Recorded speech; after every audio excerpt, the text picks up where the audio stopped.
so great to be with you. I turned my, there. Okay, that's better. Hi. Well, I'm excited to be co-creating this service today with Destiny and her husband Andrew and Richard. Destiny has been creating this wonderful album, and it has a song in it, Beautiful. And we met up in the park as I was thinking about the topic for the week and had decided to talk on the wonderful book by John O'Donohue called Beauty.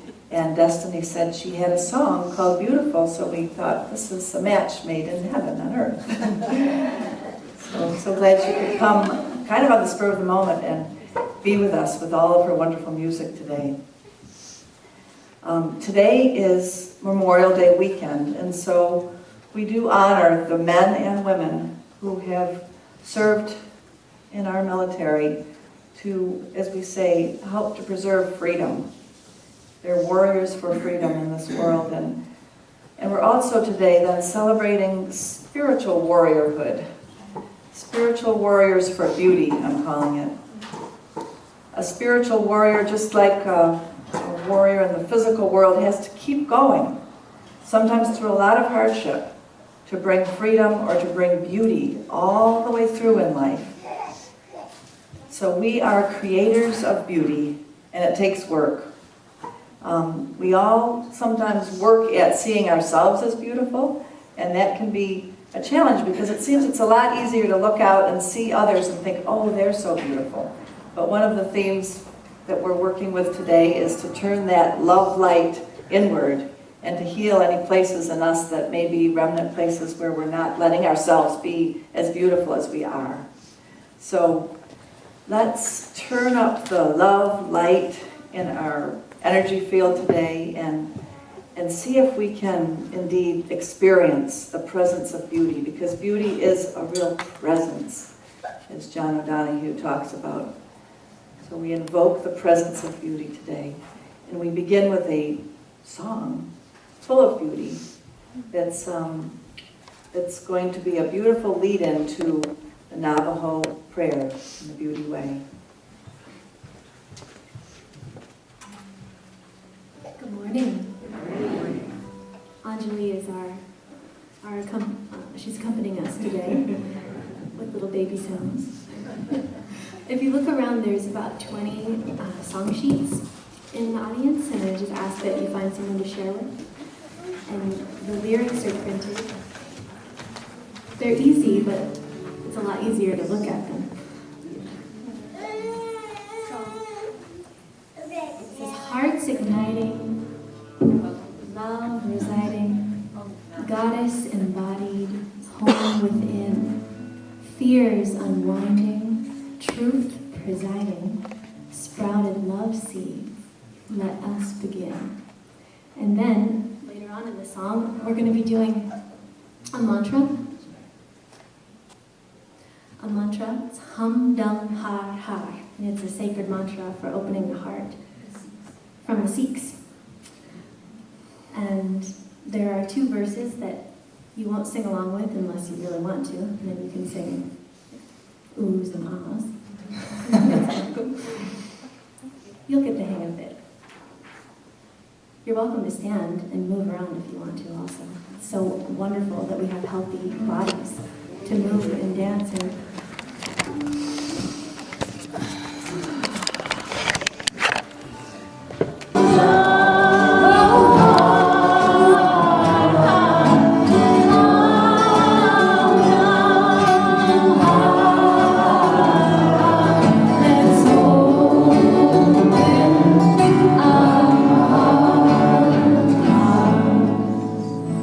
One more time. Hearts igniting.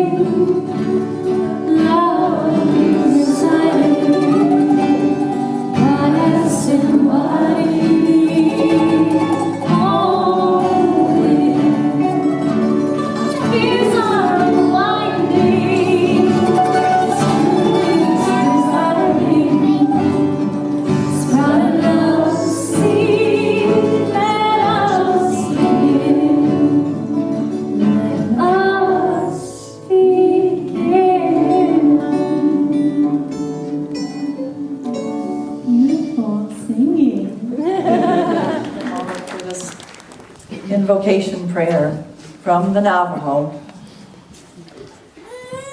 May we walk in beauty. In beauty may we dwell. In beauty may we walk. In beauty may our male kindred dwell. In beauty may our female kindred dwell. In beauty may our children dwell. In beauty may it rain on our young men. In beauty may it rain on our young women. In beauty may it rain on our chiefs. In beauty may it rain on all of us. In beauty may our corn grow. In the trail of pollen may it rain. In beauty all around us may it rain. In beauty may we walk. What we do here today, may it restore beauty. May the beauty be restored by this ceremony. May beauty be before us and beauty behind us, beauty above us and beauty below us. May beauty be restored through our prayers today. Aho.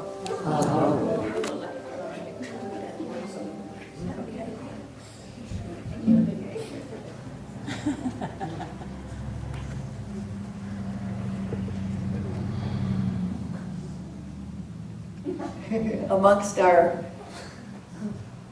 participants out there, I've spread around a few quotes about beauty, and I'll just have you beautiful ladies stand where you are and everybody take in these quotes, some by famous people that you've known, some not, about beauty.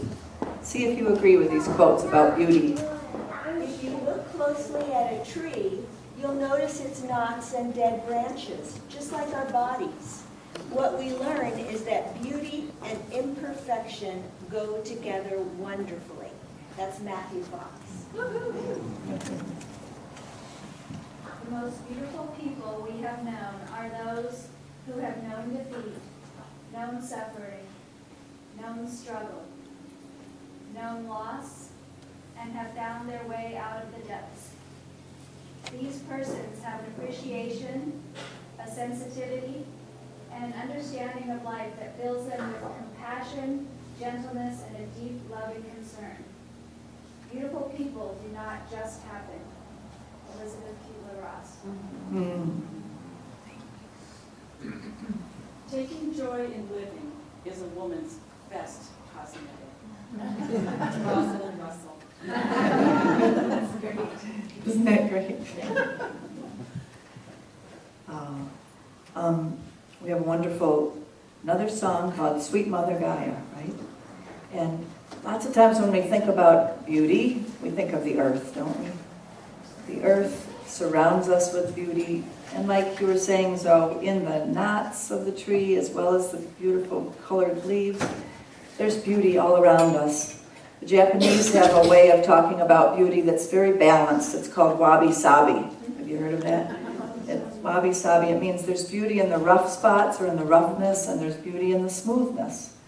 There's beauty in the dark and beauty in the light. You know, there's beauty in all aspects of life. Beauty is in it all. So is Destiny available? I'm looking for my husband.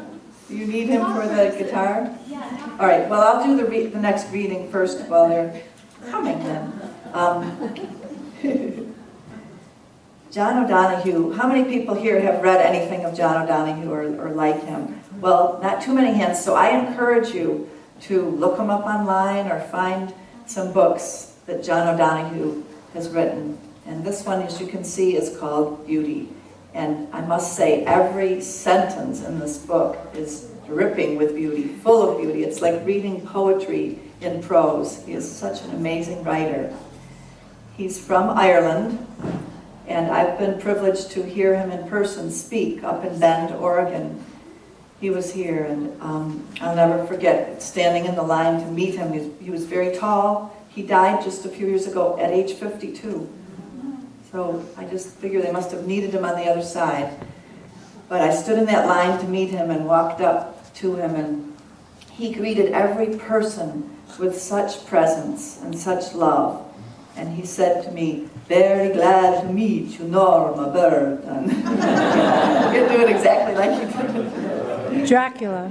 Irish, you know, Misha tells me I shouldn't try to do accents.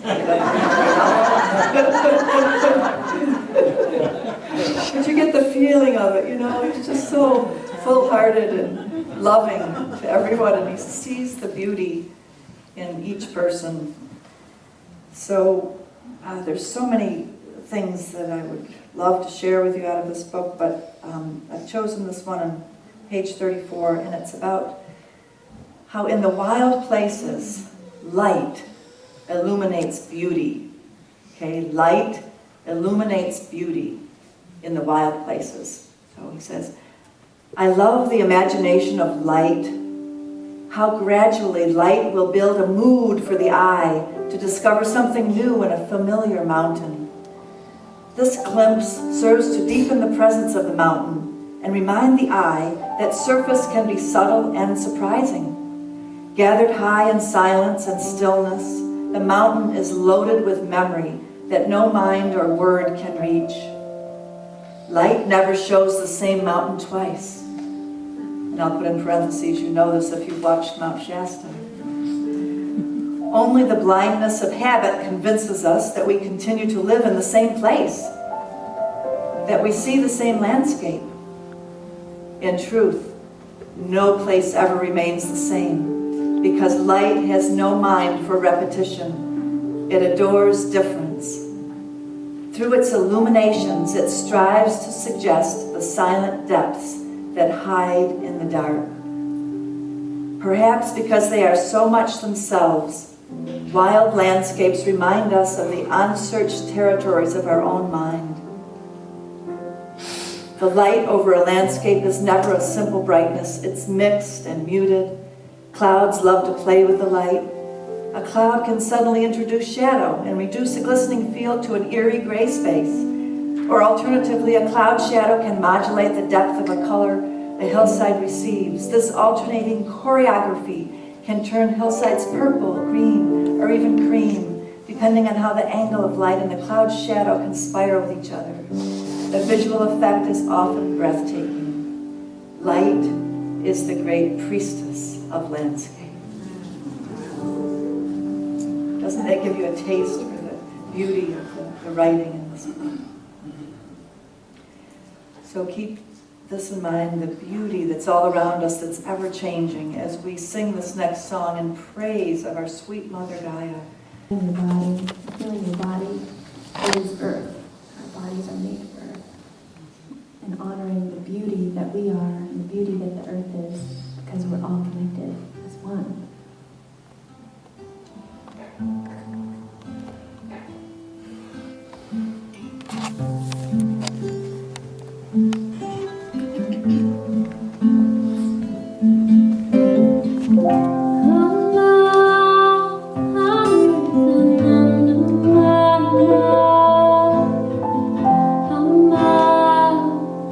Rhythm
this friend.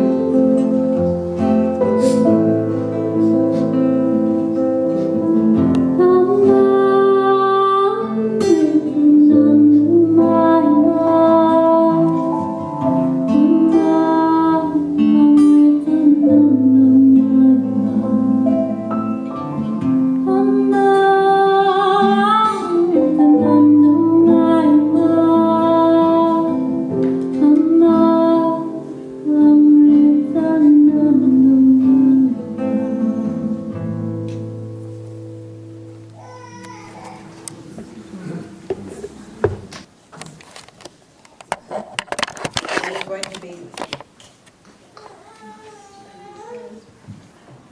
be contemplating our thoughts as they relate to beauty.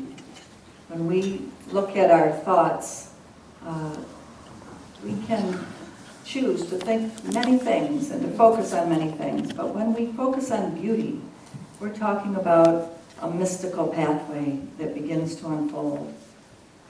So, in our culture, we're surrounded by images of beauty, and all cultures have dealt with this challenge that a culture decides what is beauty and presents that to us. So beauty can be kind of a complex topic. And this dates all the way back, if you remember in high school or college when you studied Plato. Remember studying Plato, and he was dealing with the same problem that we are today about this cultural imprint of beauty and what does it do to our own self-esteem and our own chance to know ourselves and our sense of what is beautiful. Remember it comes from the book number 7 in his Republic, the allegory of the cave. And I find this interesting that he uses the cave, and I'm going to be understanding how the shamanic quest relates to the beauty way as we go along here today. And so even Plato, in talking about beauty, uses the allegory of the cave. He says, imagine that there are prisoners chained to a bench facing the wall of a deep cave. Behind them is a 6-foot wall. Behind that, a fire. So between the fire and the wall walk actors carrying puppets on sticks. All the prisoners can see the shadows cast by these puppets. That's their world, and they think it's reality. Imagine that a prisoner is somehow released, though, and at first he or she will stumble in the dark and be blinded by the fire, but then they'll come to realize that the shadows were copies of these puppets. The liberated prisoner stumbles further up in the cave, all the way to the mouth and into the sunlight, and there, when the sun blindness fades, the prisoner sees the real things of which the puppets themselves were just suggestions. So finally, he is able to see the sun, by whose light real things are visible. So why would Plato have talked about the arts, like the theater arts, as shadows on the wall of the cave? Why didn't he applaud them as shining symbols of the true spiritual world? Well, if we think about the allegory of the cave and put it into our 21st century version, the prisoner becomes the couch potato tied to the television and taking the images and myths purveyed by the ads and the shows and decides that that's the way things are. These images and myths are powerful, aren't they? They shape our pictures of ourselves and the world. Do they distract us from knowing who we really are and what's really best for us? Or who would be a good political leader, for example? The questions answer themselves, don't they? Plays and public oratory were once the media and the propaganda in Plato's day. And so, think media, entertainment tonight, rather than fine art when we hear Plato's views. It's surely a chief challenge of his time and our time to free ourselves from the communications that we're being inundated with all the time about what beauty is.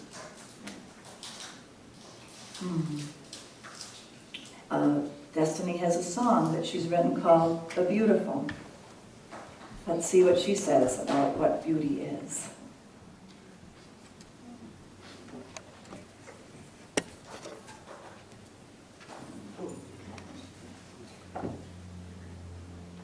this song is about the whole and there being beauty within everything. If we can expand our perception enough to see that. The light within the dark, and the dark within the light. So I encourage you just to receive it and to receive the beauty that you are.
Every little prayer is beautiful.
She really created the presence of beauty, didn't she? Holy, holy Lord is the presence of beauty. Let me cajole you with a few more words of John O'Donohue's. A person's beauty is sophisticated and sacred, far beyond images or appearances or even personality. Beauty is the soul of the real. So I'll read it as if it's you. Your beauty is sophisticated and sacred, far beyond image or appearances or even your personality. Your beauty is the soul of what's real in you. He goes on to say, well, we've got to cultivate, we've got to devote time to the inner life to awaken beauty, or else we will lose the habit of soul and become accustomed to seeing things at the surface level. Have you ever become that way? Accustomed to seeing things too much at the surface level, or do you know somebody who's that way and maybe you get irritated by that? So John O'Donohue, thank you for telling us that we've got to cultivate the inner life to awaken beauty. And when we begin to awaken to the light of the soul, life takes on a new depth. It's no longer just seen on the surface. He says the Celtic imagination evokes the beauty of God and the beauty of creation as a single helix of presence. Don't you like those words? A single helix of presence, the beauty of God and the beauty of creation. Beauty holds everything together as one pervasive presence. You let that sink into you. Beauty holds everything together as one pervasive presence. Our self is a living threshold between nature and divinity. Nature and self have beauty because they participate in and express the presence of this one. Nature and self have beauty because we participate in and express the presence of this one, whose fiery passion creates, sustains, and welcomes everything. That really goes well with Destiny's song. Every little thing is beautiful. Because the one, of course, the fiery presence of the one passionately welcomes everything. So the beauty of the earth is the first beauty. John O'Donohue says the beauty of the earth is the first beauty. When we nurture beauty in our inner thought world, we recover some of the native integrity that wild places enjoy outside. So I'll say it again, when we nurture beauty in our inner thought world, we recover some of the native integrity that wild places enjoy outside. We learn to befriend our own complexity. Isn't that beautiful? That thought. That when we contemplate beauty in our minds, we learn to honor our own complexity because we are becoming one with the one presence that fills it all. Beauty as the great creativity does welcome everything and exclude nothing. Beauty, says John, inhabits the cutting edge of creativity.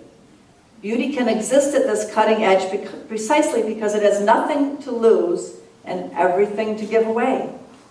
On this cutting edge, beauty mediates between what's known and unknown, between the visible and the invisible, between chaos and meaning. Beauty mediates between these, between sound and silence, self and other. Do you get a feeling for what this means? Beauty mediates between these complexities, these dualisms. And in the presence of beauty, our self is not trapped in an either-or, but our self is wild and free to play with the unknown, to create, to be diverse, to not be able to be divided from ourself, from parts of ourselves that are in the shadow, or parts that are in the light, or parts that are female, or parts that are male, or etc. So the beatific vision that the mystics talks about sees the one beauty in all, and yet experiences it in its infinite diversity. So beauty manages to link huge distances together in a unifying embrace. Isn't that nice? Beauty links huge distances together in a unifying embrace. If there's a distance between you and another person, imagine beauty between you. Imagine beauty holding both of you in its unifying embrace. Beauty offers us a mystical invitation, says John. Beauty offers you a mystical invitation to enter into the contemplation of beauty in your thought world. So beauty comes into every human life through our thoughts. When we perceive nature, we're opening our thoughts to the perception of beauty. So that's a good way to ignite thoughts of beauty in your mind, is to take time every day, at least a little time every day, to perceive nature. In New Thought teachings, we emphasize the importance of aligning our thoughts with the higher consciousness. And today I'm implying that our New Thought alignment is with beauty. That's what I think really the New Thought teachers are talking about. O'Donohue says, a thought can be the most intimate and sacred temple, where the silence of the earth is wed to the fire of heaven. That bears repeating, doesn't it? A thought can be the most intimate and sacred temple, where the silence of the earth is wed to the fire of heaven. Well, you've heard before that our bodies are this axis mundi, this tree of life between heaven and earth. Well, John is implying here that our thoughts create a sacred temple within us that is like this axis mundi, this passageway between heaven and earth. Feel into that. Our thoughts create a sacred temple within us where beauty can flow back and forth between heaven and earth. A thought is a sacred temple. Have you ever really grokked that your thoughts are a sacred temple? In beauty's presence, there is no longer any separation between your thoughts and your senses. Without the senses, we would never know beauty, and without thought, beauty would just be seen as transient or illusory. This is what John's saying. Let me try to make sense out of this. Lots of times in spiritual teachings, senses are considered negative. Like, you shouldn't follow your senses because that will lead you to passions, which could lead you to desire, which could lead you to something bad, like sexuality or something. Oh no, right? We got over that a long time ago, though, didn't we? That false separation between senses and thoughts. But John O'Donohue is saying that our thoughts and senses are not separated, that our human selves are interacting with beauty in every moment through our senses and through our thoughts. And beauty is a creator and a creation taking place inside our temple. So our thoughts are prayers, like we sing sometimes, and we are always praying. We are always choosing, and we can choose. We can choose in any particular moment, in the presence of anything and everything, to create beauty. In Agni Yoga, they said, the world is striving for the crowning perfection. Manifold are the paths of the search. The closest to perfection will be the path of beauty. The world is striving for perfection, but the closest path that we can find is the path of beauty. So in all religious traditions all over the world, we find that beauty beckons humans. Beauty is beckoning us to align our thoughts and our imaginations to a higher consciousness. And because I'm quoting John O'Donohue and working with the Celtic stories, I quote a Druid here, a Druid teacher. He says, the heroes who enter the landscape of the Irish otherworld are most often in search of wisdom and knowledge, and sometimes they are drawn simply by the great longing to come into contact with, to see the beauty of the being that initiated the journey. Do you get what I'm saying here? Sometimes you're drawn into a journey because you're drawn to the beauty of a person. And that draws you into a whole journey. Right?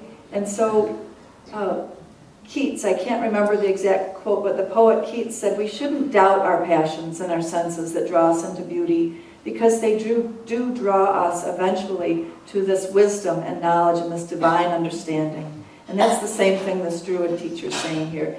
And it reminds me of the Celtic story of Canla. He was allured by a beautiful woman whom his companions could not see. He was allured to take a journey into the underworld, into the earth, into the fairy world. And it said that the fairies are the keepers of the great oneness. In the fairy world, one sees with other eyes and hears with other ears. So Canla the Fair was standing on a hill called Usnach with some companions when a mysterious, beautiful woman came to him and said, I come from the land of the living, where there is neither death, nor want, nor sin. We keep a perpetual feast without need for service. Peace reigns among us without strife. A great fairy mound it is, in which we live, where we are called folk of the fairy mound. Won't you come and see it with me? If you met a beautiful woman or man who told you that there was a land like this, a fair land, would you follow? Well, Canla turned to his companions and said, I hear and see this beautiful woman. And they didn't see her or hear her. And so they thought he was crazy. You know, hallucinations, what's happening to him? But she managed to toss an apple to Canla that did appear in reality.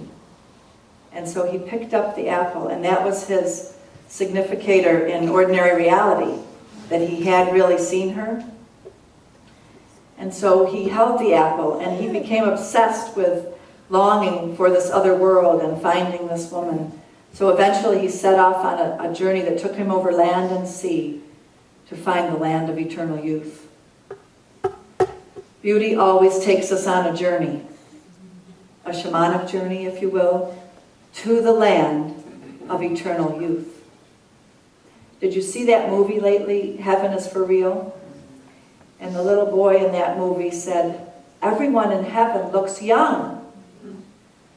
And he was shown a picture of his old grandfather who he had said that he'd seen, but he said, no, that's not the picture of him. And then his father shows him the picture of the grandfather in his youth. And he said, yes, that's what he looked like. So there's something enlivening about our journey into beauty. It makes us healthier, stronger, younger. Ancient cultures the world over have myths and teachings about the necessity of journeying into the realms of beauty so that we can nourish our ordinary reality bodies and keep them enlivened. But it's a dangerous journey. To go out past the shores of what is known, you might be called crazy, like a friend called Canla. It's not really acceptable in our culture, or in any culture for that matter. In fact, did you know that an ancient Celtic word for shaman was Geilt, G-E-I-L-T, or Welt, G-W-E-L-T? Have you ever heard that before? Doesn't it sound like guilt? It is the same root as the word guilt. And that was the word for shaman. Why? Because a shaman is guilty of surpassing the known and going into the realms of the unknown. A woman named Cynthia Danielson writes a book about shamanism called The Meadow of the Self, and she says, I chose to breach the self-imposed and society-imposed glass ceiling to learn to see without seeing, to hear without hearing, to touch without feeling, and yet knowing I have indeed touched. I can breathe the air and hear from my breath what the wind has to say about where it has been. Every action is sacred, meaningful, and filled with life that I didn't and wasn't able to notice before. I was limited in vision, but now I see that there's no separation between body and spirit. There's no superiority of the sexes. All things are equal. Creation is a totality of many parts, not easily divided into inner and outer. When you see into the realms of beauty, you are led to the deepest understanding of oneness. Everything is one. We are all related. Aho. So that's where the beauty journey takes you, into this beatific vision of the relationship of everything. To enter this kind of beauty, this kind of seeing, it takes spiritual work, though. I've often said in leading shamanic groups that it's like swimming upstream, and those of you that have taken the Journey to Completion group kind of know what I mean, right? That it's work, it's a discipline to enter on this journey towards beauty. We can go on the journey not to aggrandize ourselves or to say to ourselves, oh, we're more beautiful because we've been on the beauty journey. No, but the beauty journey is always about going somewhere to become one with beauty and to come back and share it with your tribe, with others, to help them feel more beautiful themselves. So the work involved in becoming a beauty seer is a spiritual discipline. And there can be resistances that we have to it. For example, do you have a very cluttered house, maybe? Maybe you have resistance to beauty going on by having a lot of clutter going around.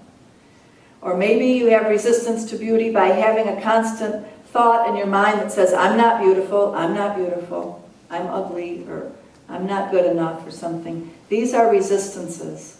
These are things that are shadow aspects that we may have to journey into to find out how they got started, how they got rooted in us, and get the gift out of them, uproot them so that we can be walking more and more in the beauty way. That's why it's important in this journey work to go into the realms of beauty, because you're gathering your power. Going into the realms of beauty, you're gathering your power. You will no longer feel less than when you journey on the beauty way. You'll no longer need culture's approval or people's approval. You'll know your own inner strength and have a confidence in yourself and in your own beauty. I can't speak about beauty without touching a little bit upon the Navajo and the beauty way. I was just in Navajo country this past few months, and spending time there, you're drawn to the beauty of the sky, in New Mexico, how vast the sky is. And I could really relate to what John O'Donohue was saying about how the light plays on the landscape. And one minute it can look red, another moment gray. So the Navajo had such a sense of beauty dwelling in that land. It's said that all aspects of Navajo reality emerge from the abiding state of beauty. All aspects of the Navajo reality emerge from the abiding state of beauty.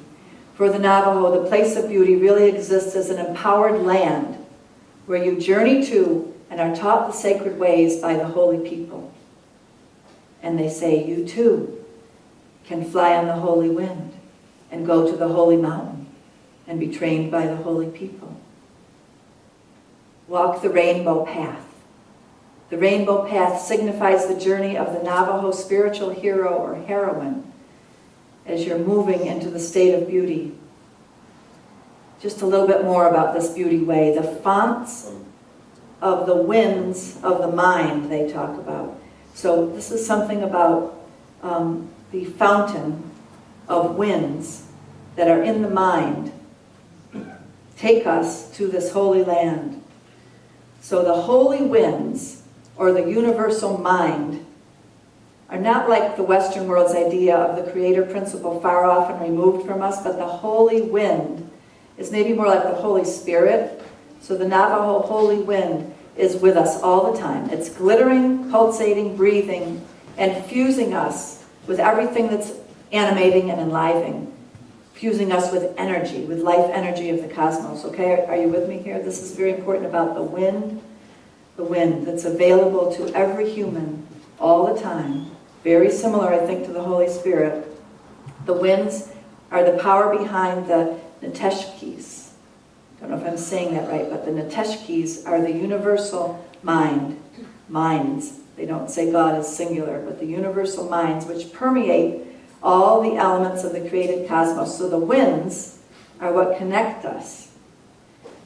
The beauty of Hozo, that's the name for beauty, is signified by being carried by the winds to the sacred snow-capped mountain peak. That's where you experience Hozo. You're carried by the winds to the sacred mountain peak. And there's lots of drawings in Navajo rugs and Navajo warrior shields that show this circling energy, which is the winds. And they talk about the winds of the four directions, and there's a lot to go into, so I won't talk about all the deep teachings of this right now, but the winds of the four directions are four colors. They have great diversity. Every person is from one of the directions of the four winds. So you have a wind that you must relate to, that you must follow the rainbow path eventually of all the winds that will take you to the sacred mountain, the holy mountain. So this is the hero's journey, according to the Navajo. And they keep saying at the end of all the teachings, you too can be taken to the holy mountain by the holy wind. This energy of the gods and goddesses is available to all of us. According to Trungpa Rinpoche, the Tibetans talk about the wind too. The wind principle is the energy of the basic goodness in us that can actually radiate tremendous power in your life. So there's this Holy Spirit, this basic goodness in you, this virtue, and you can ride it like a wind horse. Have you heard of the wind horses in Tibetan teachings?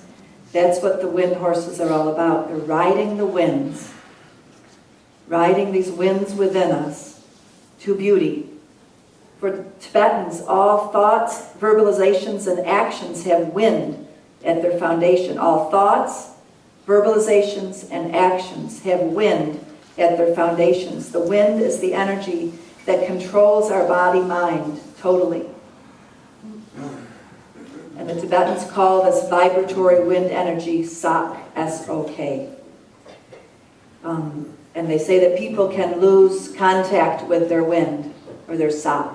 And that's why you need soul retrieval sometimes. So the Nagapas, is that how you say it right? They're the masters of the winds. That's who their shamans are. They're ceremonialists. They are doing ceremonies with wind to help you have a soul retrieval so that you can get back in touch with your wind. You too can be taken up by the holy wind and taken to the holy mountain and walk the beauty way. So I don't mean to make it complicated. It's really quite simple, but it's there in all the world traditions that we must walk this beauty path. It's simple in that you can just go outside every day and be with some natural image of beauty, or you can go into your imagination and focus on beauty there. The Navajo blessing says, may you walk in beauty, and it catches the essence of this simple spiritual practice. Because beauty is a part of you, and it's also a path that you must travel upon. It's the splendor of creation that we see in outer forms, but it's also what happens inside of you. The connection with the Holy Spirit, the spirit of the wind inside of you that guides you. Allow yourself to feel the effect of the wind of beauty upon your soul today. Some experiences of beauty may be so ecstatic that they'll stop you in your tracks. Others will be more subtle, but equally sublime. To walk in beauty is to walk in balance with all things. To ask that you do harm to nothing, not even insects. Because everything is beautiful.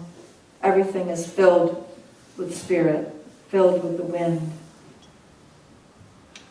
Our thoughts have strength, so speak the thoughts aloud and put the strength of the wind to them. When you speak, the wind comes through your voice and you are creating reality with great power. Words can destroy or heal. What is it that you have created with your words? We must ask that our words be beautiful. May our words be crafted in beauty, like John O'Donohue's. And may we balance all things as we speak beauty. May this be our prayer, that our words become more beautiful. Search for beauty. Search for beauty even in the midst of any problems that you have, health problems, financial problems, relationship problems. Beauty is there. Beauty is there in the midst of whatever problems you have. Let it surprise you. Try this simple practice when you need to be pulled out of the doldrums and are caught in your habitual way of seeing. Focus your eyes upon some beauty, and then bring that beauty in your imagination into that circumstance. Begin every day with the Navajo prayer, may I walk in beauty. May beauty be behind me. In other words, may I leave beauty in my trail behind me. May beauty be before me. In other words, may I be imagining beauty out there. May I be creating it in the future. May beauty be above me as I fly with the winds and connect with higher thoughts than my own. May beauty be beneath me. May it be, every step I take. May I be walking in beauty purposefully. I hope this short explanation will help give you a little bit more understanding of what the Beauty Way is. May you find a sacred practice that reawakens or cherishes or nourishes beauty in your life. It's an ancient sacred way of healing powers on this planet. Beauty lives forever in you. As we age, beauty lives in us. No matter what happens to us, beauty lives in us. Beauty is eternal. And we are the light shiners of beauty. And we are the spiritual warriors that must bring beauty through on this planet. So today, on this Memorial Day, we are remembering who we are, that we are spiritual warriors called to ride the wind horse and awaken the world to more beauty. Light warriors, I'm happy to be amongst you. I'm happy to be in your beautiful presence as we walk the Beauty Way together. Blessed be. Aho. Takoyasa.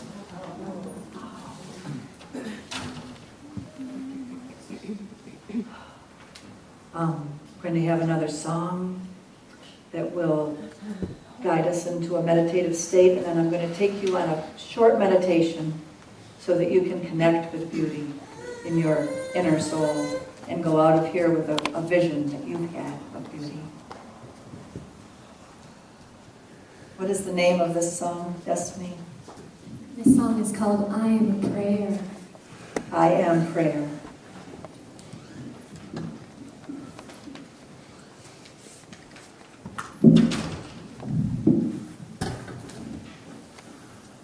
Thank you for such beautiful inspiration, Lorna. Really what you're saying is what this song is about, is living life, knowing that our words and our actions are our prayer. It's living as we are a prayer. Our whole life is prayer.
really important work we humans are called to do.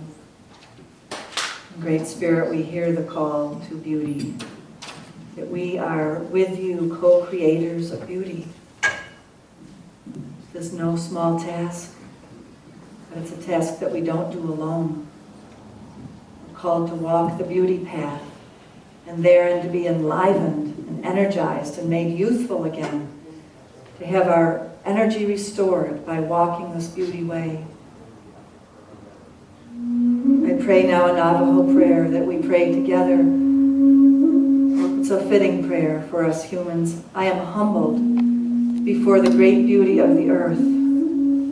I am humbled before the great beauty of the sky. I am humbled before the dawn. I am humbled before the evening twilight. I am humbled before the blue sky.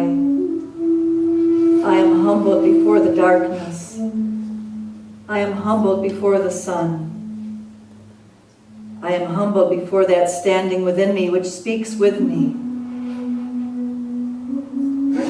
Some of these things are always looking at me. I am never out of sight.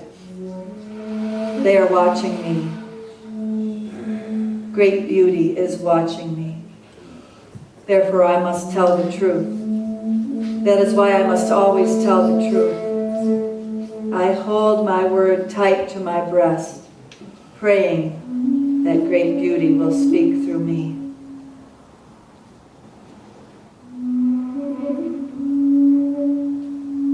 With your shirt of dark cloud, come to us, beauty. With your headdress of dark cloud, come to us, beauty. With your mind enveloped in dark cloud, come to us. With dark thunder above you, come to us soaring like the wind. With the shapen cloud at our feet, come to us. With the fat darkness made of the dark cloud over your head, come to us soaring. With the far darkness made of the he rain over your head, come to us soaring. With the darkness made of the dark mist over our heads, come to us soaring. With the rainbow hanging high over our heads, come to us soaring. With the far darkness made of the she-rain on the ends of your wings, come to us soaring. With the far darkness made of the dark mist on the ends of your wings, come to us soaring. Restore for us our feet. Beauty, restore my limbs. Beauty, restore my body. Beauty, restore my mind. Beauty, restore my voice. Today, take the spell from me. Take away the spell from me. Away from me have you taken it. Far off from here have you taken it. Far off have you taken it. It is done. Happily, I recover. Happily, my interior becomes cool. Happily, my eyes regain their power. Happily, my head becomes cool. Happily, my limbs regain their power. Happily, I hear again. Happily, for me, the spell is taken off, and I walk in beauty. Impervious to pain, I walk. Feeling light within, I walk. With lively feelings, I walk. Because this day, beauty has been restored. In beauty, I walk. With beauty before me, I walk. With beauty behind me, I walk. With beauty below me, I walk. With beauty above me, I walk. With beauty all around me, I walk. It is finished in beauty. It is finished in beauty. It is finished in beauty. It is finished in beauty. You are finished in beauty. Your life is finished in beauty. In this space invoked by these Navajo words, I'd like you to imagine yourself standing in front of a great tree, a beautiful tree, any kind of a tree that your imagination pictures. And imagine that you're touching the trunk of the tree. And in this silence of beauty, that you descend down the trunk of the tree, down into the earth, down by the roots of the tree, down into the depths of the earth. Feel yourself descend like the rain down into the earth. And there, behold a being, a beautiful being like the one that Connla saw, Celtic spiritual warrior. What does this being look like for you? Is it a man or a woman? Imagine, put your mind to work for just a moment, imagining a beautiful being, your being, coming to you. And on this day, in this sacred place in which we've evoked beauty, allow this beautiful being to show herself or himself to you in some beautiful way. She show you her face. Does he show you his strength? How does he walk in beauty? How does she walk in beauty? Observe how they move. This is your beautiful being, come to be with you. We all have beautiful beings who are with us all the time. We just don't take the time to be with them and notice them. So today, right now, honor your beautiful being and ask her or him, what can I do in my life to bring more beauty? What is my task to do? My unique, specific task this day, this week, this month, to bring more beauty into my world. Maybe it's something as simple as looking in the mirror and saying to yourself, you are beautiful. Maybe it's something as simple as when you usually say to some part of your body, I don't like you, instead to say, you are beautiful. I love you. Maybe it's something like there's a piece of artwork that you've been putting off for years maybe that you know you need to create, and you must create that artwork or that song. Maybe it's a walk that you have put off taking, that you must walk in nature in a beautiful place. What is the thing of beauty that this beautiful being is calling you to today? In the invoked presence of beauty in this moment, let this message settle in you. Receive it. Respond, I will. Let the temple of your thoughts commit to creating beauty.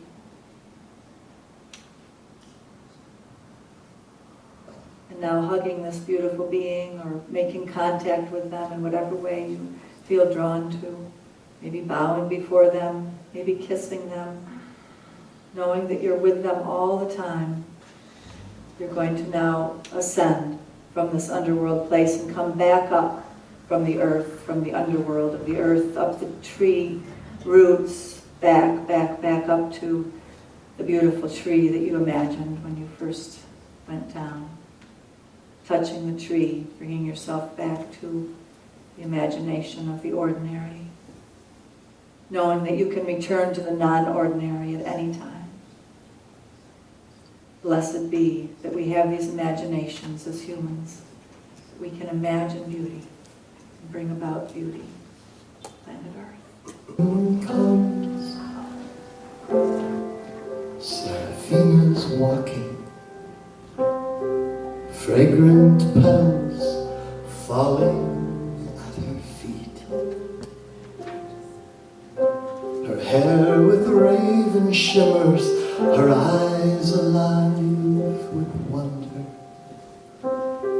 Out through the gate, she's gone. I can breathe again. Heaven's light, Seraphina lingers in the garden here. Children laugh as Seraphina's talking. She smiles at me and nods, so bittersweet. But her eye is drawn away to the distant thunder, far from my plaintive flute and poet's pen. Heaven's song, Seraphina, echoes in my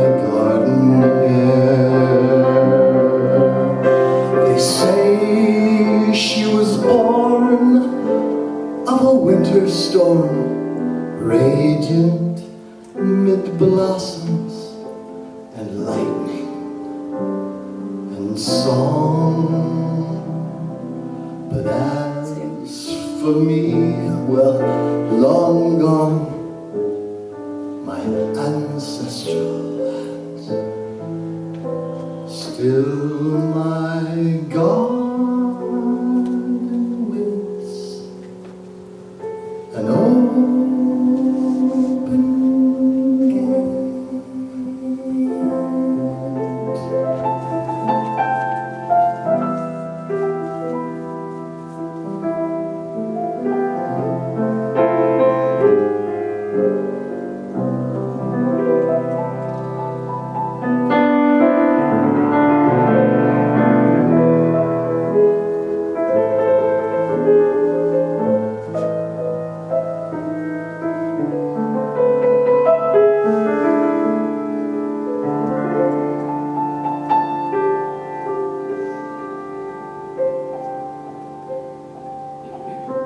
Evening tea, Seraphina's knocking. She's come praising poems. My page is complete. When the flute brings tears, she asks what spell I'm under. Ah, 'tis a beauty far beyond my ken.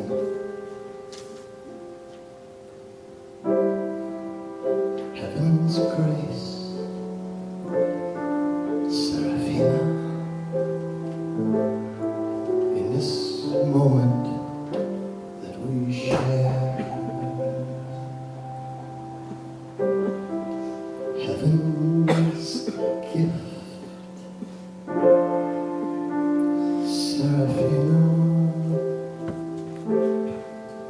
Stars are falling from her hair,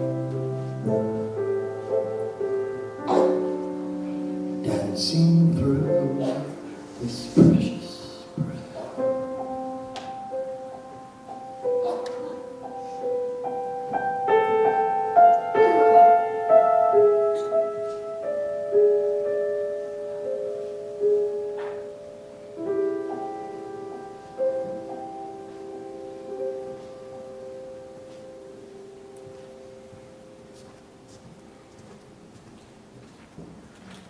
Oh, thank you, Richard. That song brought us all the way through to feeling that tingling, enlivening presence of beauty. Like that beautiful completion to this ceremony. Beauty. Thank you. We're going to take the offering now, and Richard, perhaps you can play a little bit of music behind the taking of the offering, and as you reach for your money or checks, feel the beauty in this energy that we call money. Feel the beauty that you're able to share and that you're able to put into this sacred container so that we can share beauty. Go ahead and start taking the offering.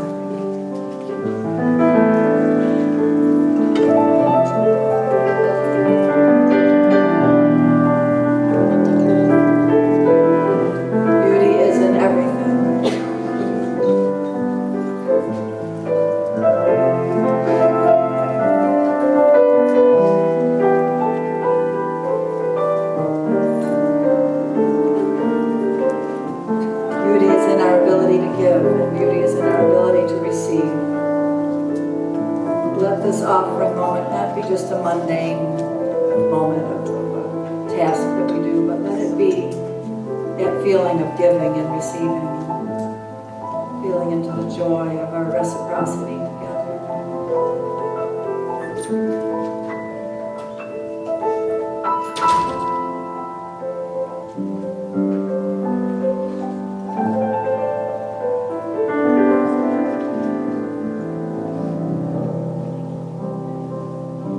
I know that we've gone a little bit over longer today and more time.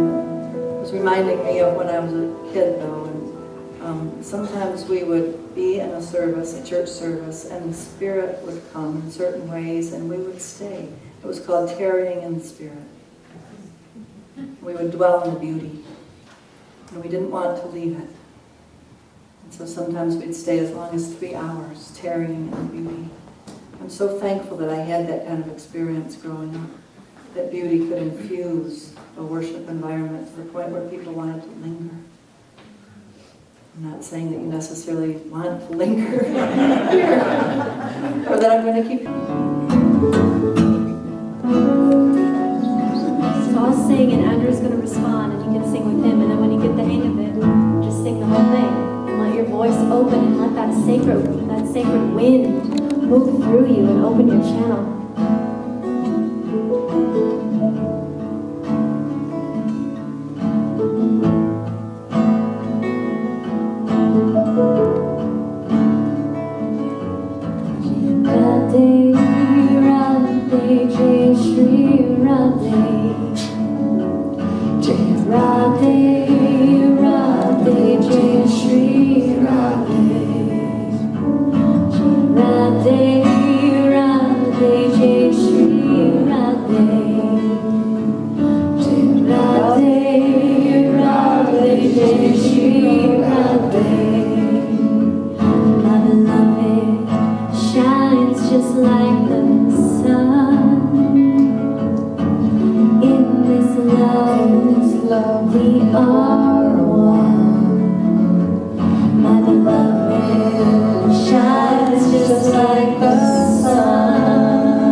Great love, great beauty. Thank you for coming and being with us, for letting us feel the presence and be reminded of the restoring power of dwelling in the presence of beauty. We know that we are better for having been here today. This will help us to walk out from here, walking in beauty. And so may it be. So it is. sing, and Andrew's going to respond, and you can sing with him. And then when you get the hang of it, just sing the whole thing, and let your voice open, and let that sacred wind move through you, and open your channel.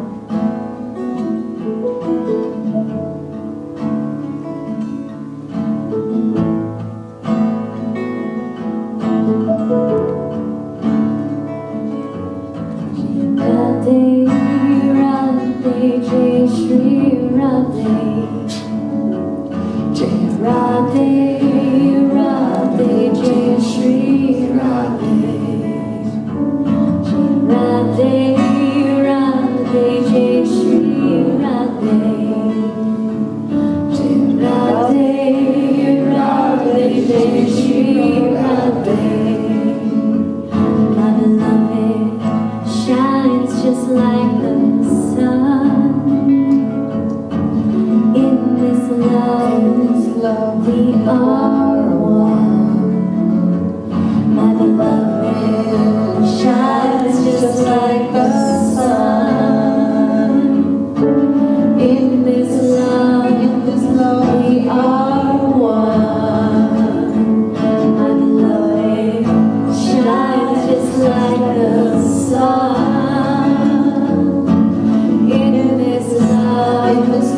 We are one. Jai Radhe, Radhe, Jai Shri Radhe. Jai Radhe, Radhe, Jai Shri Radhe. Jai Radhe, Radhe, Jai Shri Radhe. Jai Radhe, Radhe, Jai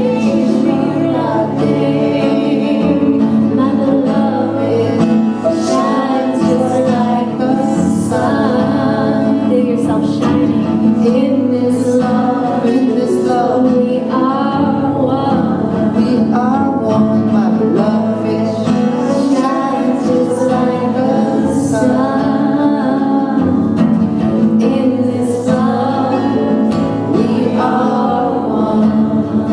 We are one. We are one. We are one. We are one. Now let your voice open and sing. We are one. Any way it comes out. We are one. We are one. We are one. We are one. We are one. We are one. We